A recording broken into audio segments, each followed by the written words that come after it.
Hello, viewers. Welcome to Let's Go Gorilla Uganda series. My name is Asha Utamuriza from Let's Go Gorilla Uganda. Let's Go Gorilla Uganda is a tour and travel company based in Uganda. We do handle both local and international tours. Right beside me is my colleague Simon Peter Otewa, also from Let's Go Gorilla Uganda. So today, basically, we are talking about mountain gorillas. We have all heard about mountain gorillas, but what are mountain gorillas? Why is Uganda specifically branding itself with mountain gorillas? We are digging depth into what mountain gorillas are. We have so many Ugandans who have never gone for trekking. What is trekking? We have so many Ugandans who even don't know how mountain gorillas look like. So today we are talking about mountain gorillas. And after this, trust me, you're going to want to come and see mountain gorillas in Windy Impenetrable National Park. So Simon, let's dive into this discussion. What are mountain gorillas? So to start with, for starters, I would want to say that mountain gorillas population, approximately 1,000, is only found in the volcanic region or in the volcanoes. That's what I may say. And that is Uganda, southwestern, part of Congo, and also part of Rwanda. Part of Rwanda, yes. Yeah, so some years back, specifically in the early 90s, one of the scholars, also research scientist called Diana Fossey, was moving around the volcanoes, and that's where he came up. That's where she came across a primate, which at first she thought was a chimpanzee, but later realized that this was a different species from the chimpanzees. Yes. So mountain gorillas in nature, they are so close to human beings in terms of IQ and also DNA. But not only that, they are so endemic. They are only found in this region, in the whole world. Yes. So, and their behavior, the way they live, so they live in families like human beings. Where we found their habitats, that's the tropical rainforests, give us a unique experience. Yeah. It's so unfortunate that Ugandans don't take these things sometimes to be serious. They look at mountain gorillas and gorilla tracking as an act for the Westerners. Actually, someone, I was talking to someone told me, what's the meaning of tracking? So this person is Ugandan. Yes, that's what I'm trying to say. But we lack the spirit of adventure, yes, and also knowing what is ours, and also trying to find a good thing.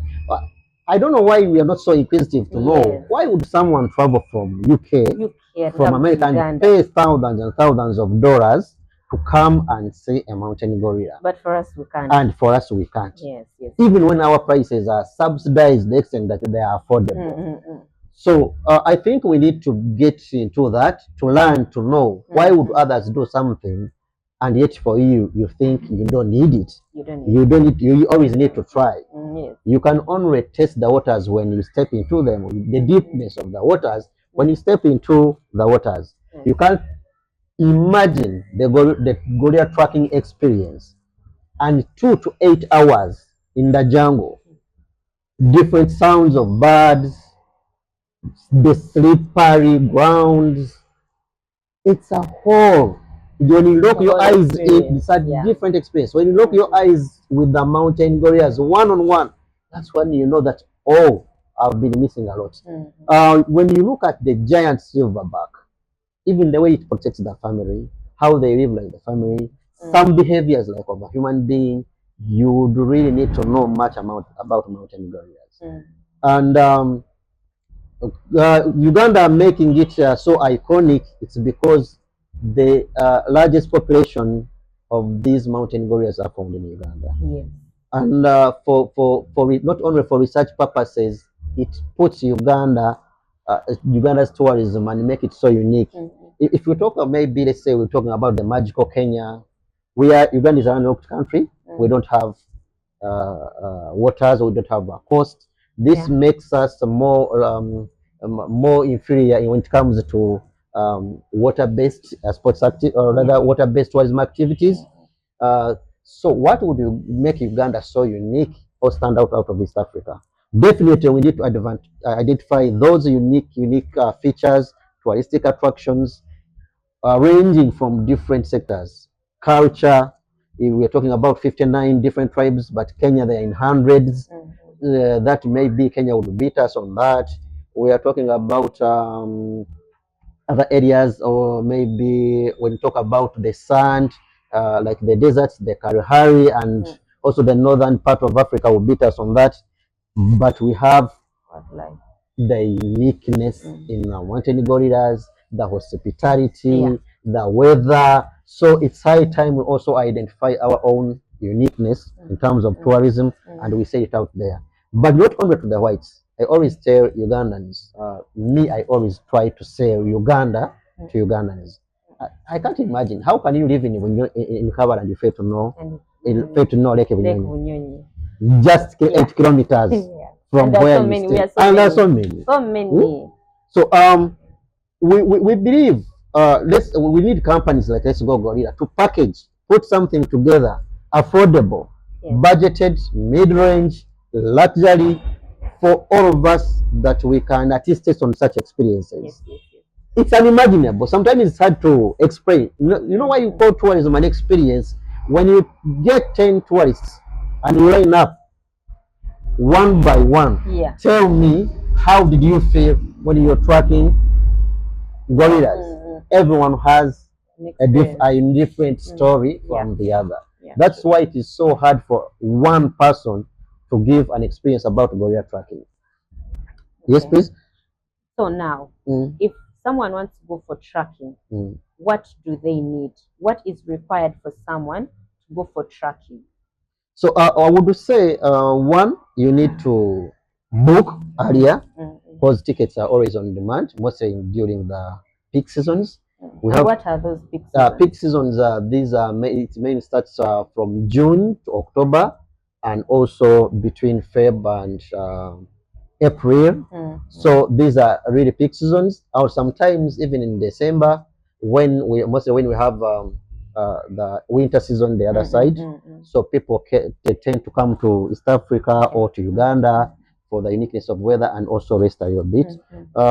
You need to book earlier, a month earlier. And you need to know their prices. There are also one thing, you need to know that this is a physical experience. So you don't need to, you also check your health. You don't need, if you're sick, it's not an activity I would advise you to take on. Which type of sickness? I mean, if you maybe you have hypertension, or maybe weaknesses, you have flu, even flu is prohibited, because as I told you, we and gorillas, we share the DNA.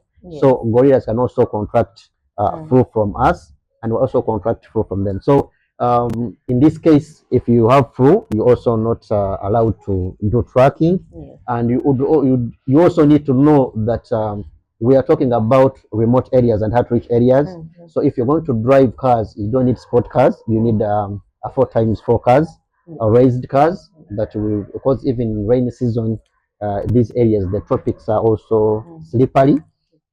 You need to book with a legit company, because I'm always also mindful about safety and security conscious. You need to do due diligence about the company that's going to take you. Do some background check. Do they exist? That's very key, actually. That's very key. Is the company existing? Like under UTB, you can check, is it licensed? We have those portals or regulatory bodies where you can go and do the due diligence. Third, you should also know about the prices. And you should also know that it can't be a one-day trip, because you can't do an 8 hours experience or tracking experience and you also embark on a journey. So basically, you need to know that at the minimum, this gorilla tracking experience can go for, it is 2 days, 1 night.